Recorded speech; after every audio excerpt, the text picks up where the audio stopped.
राधा राधा।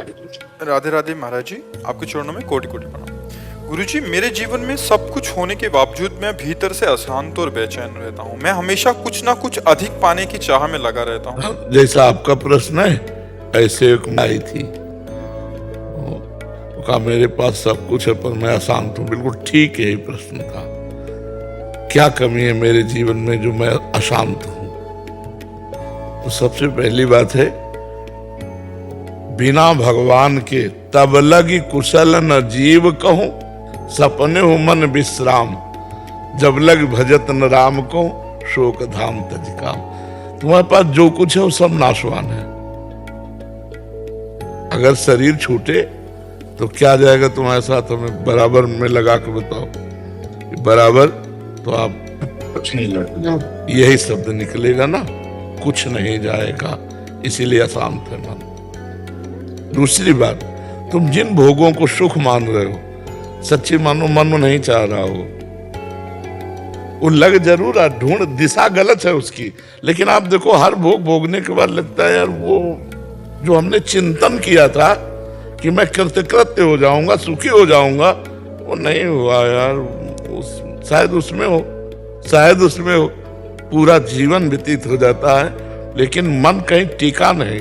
इसका मतलब वो जो चाह रहा है वो मिला नहीं।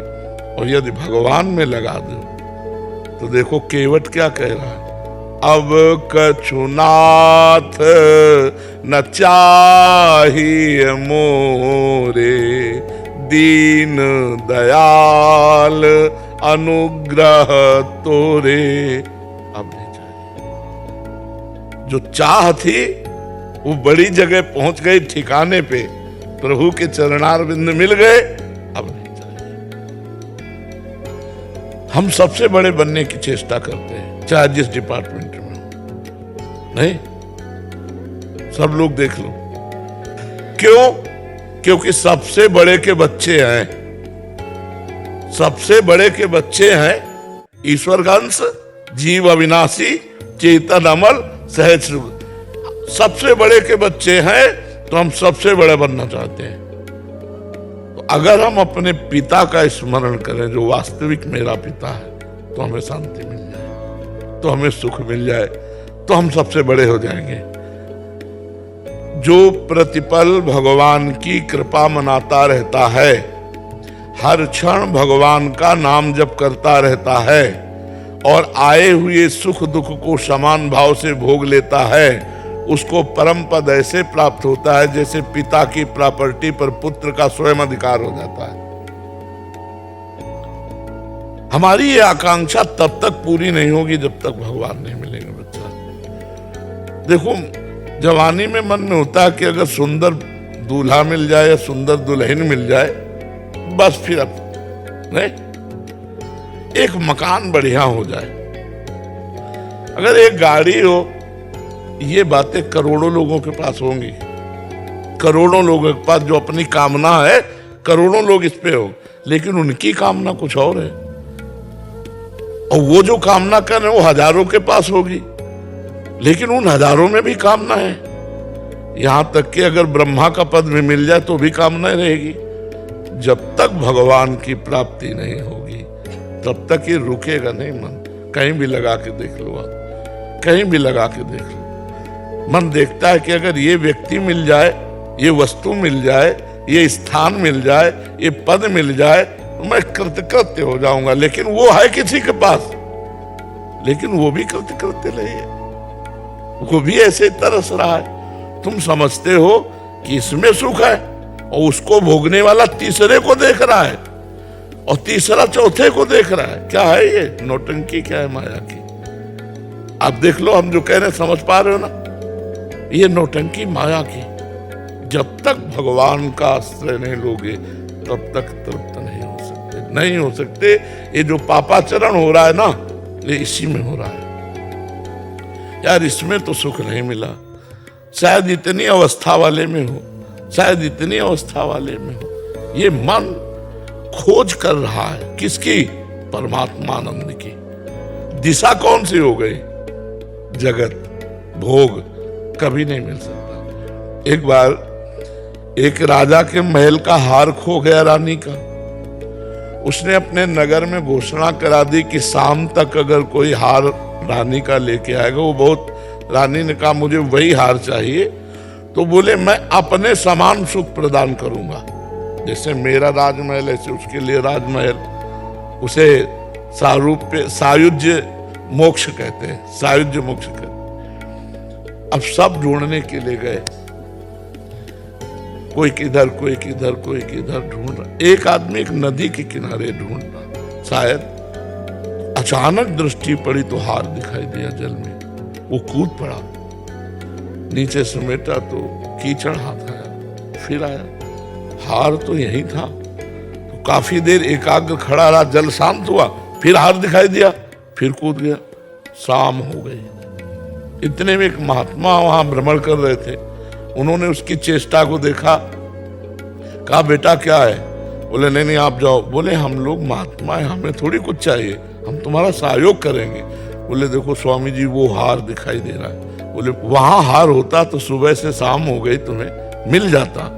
पीछे मुड़ के देखा तो एक खजूर का पेड़ था, खजूर के पेड़ में बाज ने उस हार को, जैसे लाल वगैरह होते ना, वो मांस समझकर खींच लाया था। अब जब चोंच मारी नहीं तो खजूर के कांटे में टांग के उड़ गया था, और उसका प्रभाव पड़ रहा था, जल में छाया। तो हाँ, तो वो जल में हार पूरा ज्यों का त्यों दिखाई दे रहा था। अब वो पूरी शाम हो गई तब न, समझ रहे हो ना?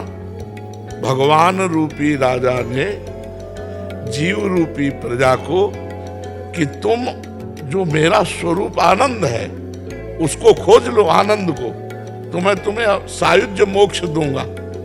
अब जीव आया, अब भोग रूपी नदी में आनंद रूपी हार दिखाई दे रहा उसको। धन का भोग कर लूं, पद का भोग कर लूं, ये सब प्रकार के भोग, खान पान का भोग, देखने का भोग, सुनने का भोग, आनंद इनमें दिखाई दे रहा कि नहीं दिखाई दे रहा? मिला किसी के हाथ में?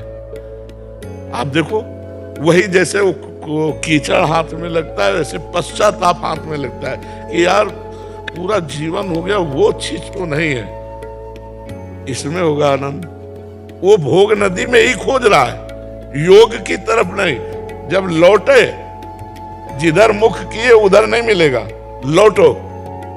जब लौटे तो खजूर का पेड़ जैसे ऊंचा होता ना, ऐसे भक्ति योग, ज्ञान योग, अष्टांग योग, इन योगों को जब धारण किया तो उसी में आनंद मिल गया। समझ रहे हो?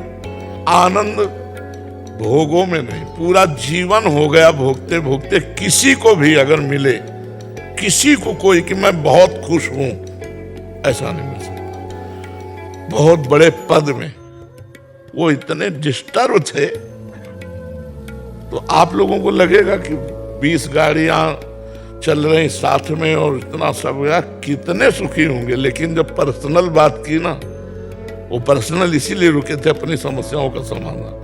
तो हमका नाम जप करो, हमारे पास तो एक उपाय है, अमोघ उपाय है। जासु नाम भव भेषज हरन घोर त्रैशूल। तीनों शूलों का नाश कर, दैहिक दैविक भौतिक तीनों तापों का नाश करने की सामर्थ्य भगवान के नाम में। तो संसार में सुख नहीं है, दुख है यो नया, ये दुख में है। हम ढूंढ रहे हैं सुख, हमारा मन खोज रहा है सुख, लेकिन आज तक नहीं रुका। महाराज ययाति ने एक अनुभव अपना लिखा है कि एक भगवद विमुख पुरुष को संपूर्ण स्त्रियां, जौ, धान्य, वैभव, पद, प्रतिष्ठा मिल जाए तो भी वो तृप्त नहीं हो सकता।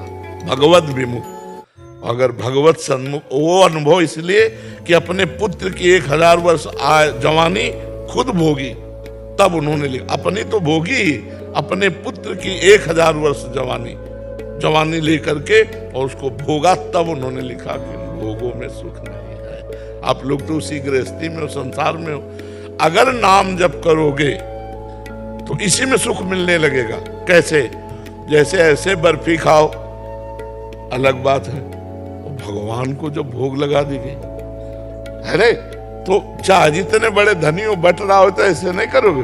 और उसका एक अलौकिक स्वाद होता है। गांव में जब सत्यनारायण की कथा होती थी और थोड़ी पंजीरी और पंचामृत नहीं बैठता था, अलौकिक स्वाद। तो मतलब वही भोग भगवान को अर्पित करके नाम जप करते तो यहां भी आनंद और परलोक में भी आनंद। समझ रहे किसका प्रश्न था? मन शांत होगा तभी, जब जहां सुख चाहिए वो सुख